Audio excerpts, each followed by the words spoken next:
So this week we're getting the release of the Super Mario Brothers movie, the new animated film from Illumination, and based on the popular video game franchise Super Mario. And honestly, it looks so exciting, which is still surprising to hear that. Yes, we are excited for the Super Mario Brothers movie by the Minions company. But hey, it does look genuinely really good. The trailers have made it look very promising, and hopefully it is good so that all of this that I'm saying isn't outdated. I really want it to be good. But before we look on forward to hopefully a bright future for Nintendo movies, why don't we look back at the ugly past by looking at one of the most notorious big screen video game adaptations out there, the Super Mario Brothers movie from 1993. How exciting. So before recently, I've only seen the movie once before when I was very young, and I watched it on The Hub. I believe that's what the channel was, The Hub. I think now they're called Discovery Family, but back then it was The Hub, and I'm pretty sure it was that channel that I watched it on. And I saw that they were showing the Super Mario Brothers movie, and I was just like, wait, there's a Super Mario Brothers movie? And I like the Super Mario Brothers. I didn't really know them from their games all that much because I wasn't really much of a gamer back then, but I did know them from the DVDs of the Super Mario Brothers show that I had, which I loved. I kind of still love it now, if I'm being honest. Every time I hear do the Mario, I swing my arms back. It's a bop. The point is, I was a fan of Mario, and I was just like, man, I gotta see what this movie is. I didn't know there was a Super Mario Brothers movie. Now I gotta see it. And I did, and I was really confused. I was just like, what is this? And then I forgot about it, and then I didn't think about it. But then later on, when I got older and I learned more about the history of this movie, which the history of this movie is really, really interesting. It just got me going wow, this movie sounds like an absolute train wreck. I remember it being weird. I was just like, this doesn't look like Mario. And yeah, it doesn't look like Mario. And again, the history behind this movie is really, really interesting. And I was just like, man, I was invested in this movie. I was just like, man, I want to know every single thing about it. And then eventually I rewatched it for this video, and it wasn't available on any streaming service that I could find, so I had to get a DVD of it. And I was glad to get the DVD of it. Obviously I want to own a DVD of this masterpiece, but the quality of it looked like this. Yes, that is the aspect ratio of the movie, and it looks like that throughout the entire thing on the DVD that I watched. And I don't know why. Also, it doesn't come with anything else. I don't even think it had, the menu in the beginning is just just the movie, just plain movie. I think captions and scene selection. That's it. There's nothing else. No bonus features or anything like that. Nothing. It's just that. And man, that is yeah. So basically, I'm glad to own this masterpiece on DVD. Decided to move the camera back a bit so it's not so close to my ugly face. But anyway, the Super Mario Brothers movie, I'm gonna go back to the history, because like I said, I find the history of this movie really fascinating because according to everyone who's worked on it, the production of the movie was a total nightmare. You hear so many horror stories from John Leguizamo and then Dennis Hopper and Bob Hoskins before they died, and they just said they all hated it. And man, I don't want to go super in depth with the history because I feel there are other videos out there that would do it better than me, and I don't think I have enough time to fully talk about everything. But I highly recommend Gaming Historian's video on it because it's really, really good. So yeah, check out his video on the movie. But basically, what you need to know is it went through a lot of script rewrites. Apparently, some of the earlier scripts resembled Mario more, and according to some of the people who have read them, they were actually pretty good. But then as the movie was picked up, they wanted to change it up a bit, and when they got these new directors, they were like, no, we want to make our own Blade Runner or something, or Batman 89, and they kind of changed it up. And so to the point where it wasn't really like Mario, but apparently the actors thought the script was still pretty good. But then they kept rewriting the script when they were filming it, and it just it went through a downward spiral of what we eventually got. And yeah, there's other stuff too. There was on-set drinking, there were stunts that went badly. The directors were really hated by the actors because apparently they were not treating them very well. There's kind of some stories going oh no, they didn't do that, and others went no, they did do that. So it's a whole thing. Yeah, everything was a total nightmare with this movie. And honestly, I feel they should just straight up make a movie about making the Mario movie. The Disaster Artist, the movie about making The Room. Do that, but with the history of this. I think it'd be fascinating. I'd watch that. And another thing about the movie is that it's a Disney movie. Yeah, it was. I think Buena Vista Productions, I believe, were help produce the movie, and they were owned by Disney. It was a division of Disney at the time. And so yeah, the Super Mario Brothers movie is a Disney movie to some extent, so put this on Disney Plus, you cowards, and in good quality too. So, the Super Mario Brothers movie is nothing like the games, like, at all. Everyone knows this. Specifically, what did they do to Mario in this? Well, have you ever seen, Blade Runner? I haven't. I'm afraid that whenever I do watch it, I'm just gonna think, wow, just like the Mario movie.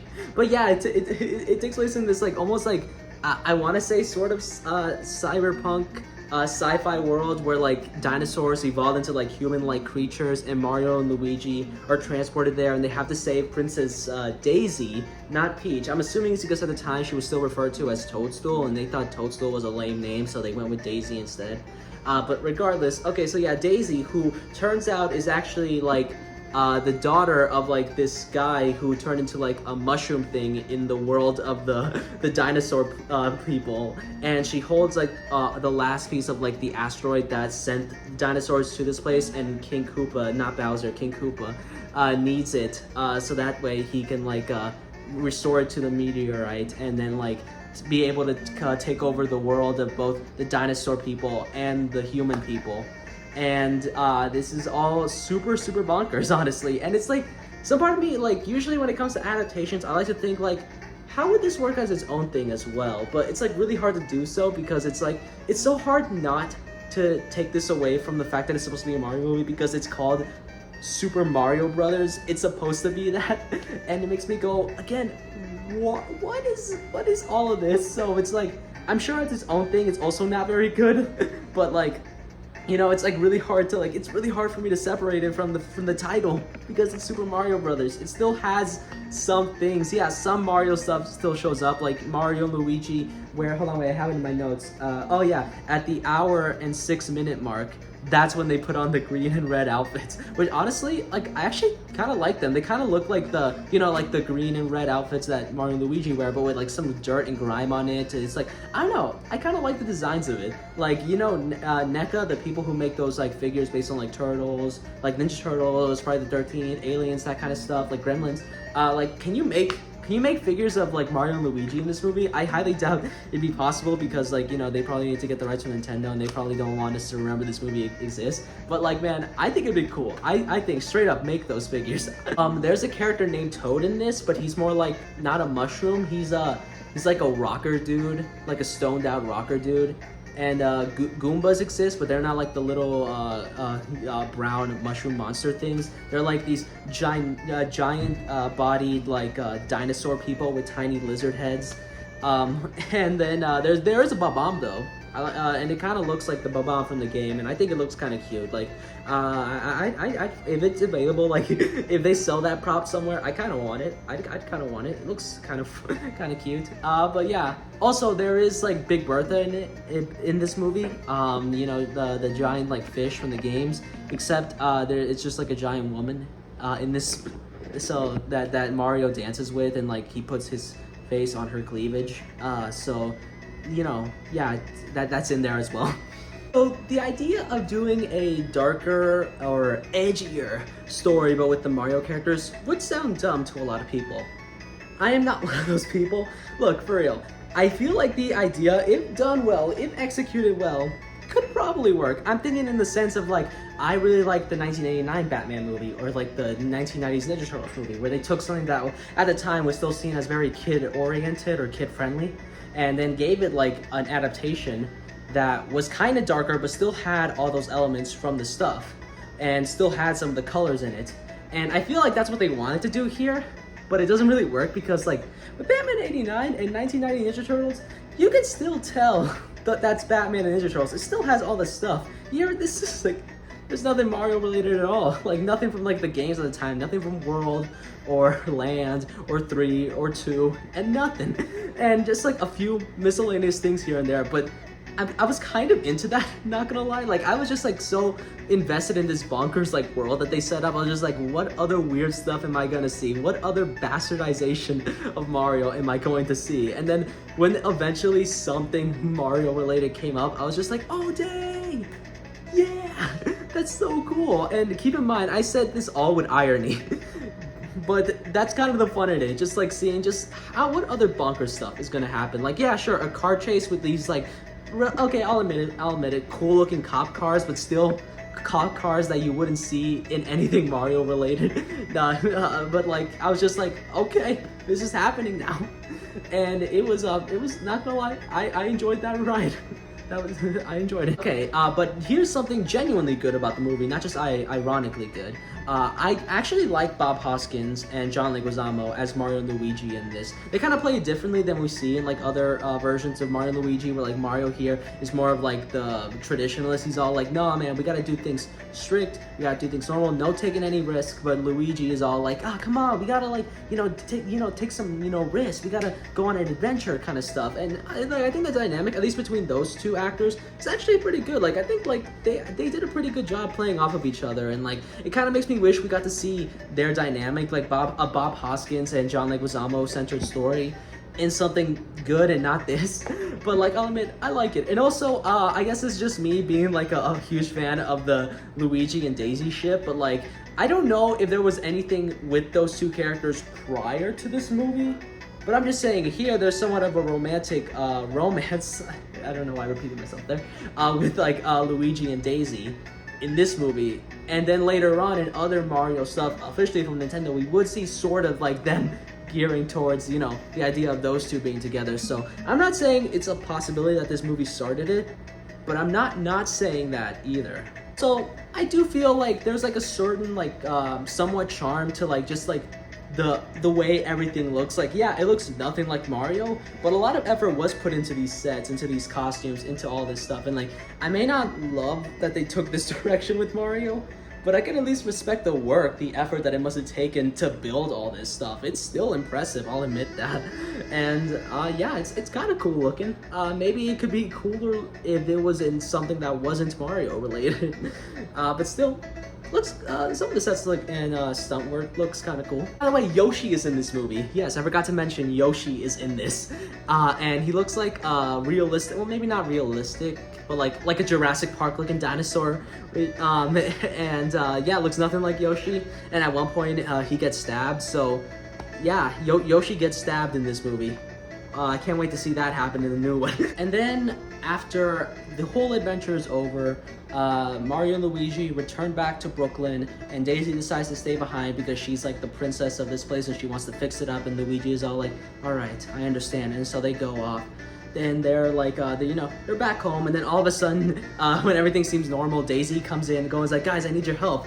And then Mario goes like, oh, I know what's going on. And then they go off, and then boom, credits. And I see like in a bunch of other videos talking about this movie, they go like, oh man, looks like they're setting up a sequel. Wonder when that's gonna happen. But apparently, according to like someone else who like was helping me with the research of this movie, he said that apparently, I think the directors at one point said that that was actually not a setup for a sequel. It was more like an homage to like the ending to the first Back to the Future, where it ended with like, oh, spoilers for Back to the Future. Also, I guess spoilers for the Mario movie. I should probably say that, if you care. Okay, very late. But anyway, yeah, spoilers for Back to the Future. After everything seemed normal, Doc comes in going like, no, Marty, we need to go to another future. It's your kids. We gotta go. That was my Doc impression, by the way. Christopher Lloyd, what'd you think? Anyway, but that happens. And apparently when Robert Zemeckis made that, he actually didn't intend a sequel at all. He just wanted to like end it that way, I guess. I don't actually know the exact reasoning. I should probably have looked that up before I, said it on camera. But the point is, that's what they were paying an homage to by having an ending like that in this. So, there's that. But still, when are we getting that Mario sequel? Come on. I'm sure it's still gonna happen. So after that, the credits were playing, and I could have just stopped it there. I could have been like, I don't need to watch the credits. I'm just gonna go off and like start working on this video, maybe get something to eat. But I decided to keep watching because I heard a weird song in the credits. It's a song called Almost Unreal, and it's by Roxette. And I was just like, Roxette, I feel like I've heard that band before. And I did hear some of their songs before. But the thing that was weird was that the song was like a love ballad, and I'm just like, why is this playing? in the Mario movie, in the credits of a Mario movie. And like looking back on it, I don't know why I was as confused as I was, because nothing in the movie had made sense prior. Why was this the thing that made me like fully go, okay, maybe that's just a bit too odd. But anyway, yeah, the song Almost Unreal, and I was just like, okay, a love ballad is playing at the end of in the credits of the Mario movie. Okay, that's happening. And I decided to look up the song just out of curiosity to see, why is this in this? Why is this in the movie? And apparently the thing about this movie is that Roxette, the band, originally wrote this song to be played in, like, I guess the credits of Hocus Pocus, if you know that movie. But apparently Disney was all like, nah, let's just put it in the Mario movie instead. Really, that's what happened. They just said, yeah, we'll just put it there. And yeah, so at least the song went into a good movie. Yeah, for real though, I haven't seen Hocus Pocus in like a long time, honestly, so I don't know if this song would have fit in there either, but like, you know, at least it was put somewhere. And that somewhere was the credits of the Super Mario Brothers movie. Oh, and there's even another thing after the credits. Yeah, there's a post-credits scene. And like, here's the thing. When that happened, I was just like, wait, there's more? What? And then I was just like, what could this be? And here it is. It's two Japanese businessmen going to King Koopa's like henchmen, I believe it was Iggy and Spike, and asking them if they want their own video game. And then it ends there. Yep, that's the credit. That's the post-credit scene. And the thing is, I was looking up the plot on Wikipedia afterwards to see, is that even mentioned there? And no, it's not. So I don't know. I have never heard anyone actually talk about the post-credit scene here. Probably because it's not remarkable. But the thing is, like, again, nobody mentioned it. And I was just like confused when I saw it. Again, I don't know why that's the thing that made me really confused. I was just like, but the point is, yeah, that happened, and apparently the world is trying to gaslight everyone else into thinking that there is no post-credit scene in Super Mario Brothers 1993. But I'm here to tell you the truth. There's a post-credit scene in the Super Mario Brothers movie from 1993. So, Super Mario Brothers from 1993 is not a good movie, but I kind of want to watch it again. This is absolutely one of the worst adaptations I've ever seen for anything. Like, it resembles almost nothing from its original source material, and on its own, I still don't think I'd honestly call it a good movie, if I'm being honest. Like yeah, there's some cool stuff here and there, but like the story itself, it feels like you know, like there's a bit too much stuff going on, and it's like, yeah, it's very not good. Basically, what I'm trying to say.